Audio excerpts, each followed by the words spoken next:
বিশ্বের সবচেয়ে শক্তিশালী মানুষ খান বাবা ২০ বছর বয়সী পাকিস্তানের এই নাগরিকের ওজন ৪৩৫ কেজি। তিনি নিজেকে বিশ্বের সবচেয়ে শক্তিশালী মানুষ বলে দাবি করেন। তার আসল নাম আরবাব খিজির হায়াত, তবে তিনি খান বাবা নামেই বেশি পরিচিত। পাকিস্তানের মারদান প্রদেশের আরবাব খিজির হায়াত এক হাতে যে কোনো মানুষকে ওপরে তুলতে পারেন, হাত দিয়ে গাড়ি টেনে নিয়ে যেতে পারেন বহুদূর, এমনকি খালি হাতে থামাতে পারেন ট্রাক্টর।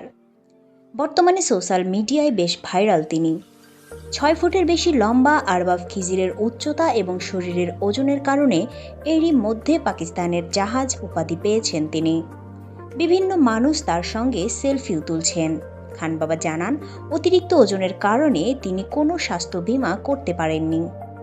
ভারোত্তোলনের পাশাপাশি তার লক্ষ্য WWE প্রতিযোগিতায় অংশ নেয়া।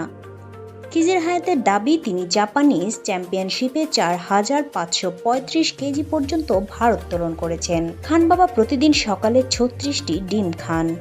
দৈনিক খাবারের তালিকায় থাকে ৩ কেজি মাংস ও ৫ লিটার দুধ, যা তার শরীরে দৈনিক ১০,০০০ ক্যালোরি শক্তি উৎপাদন করে।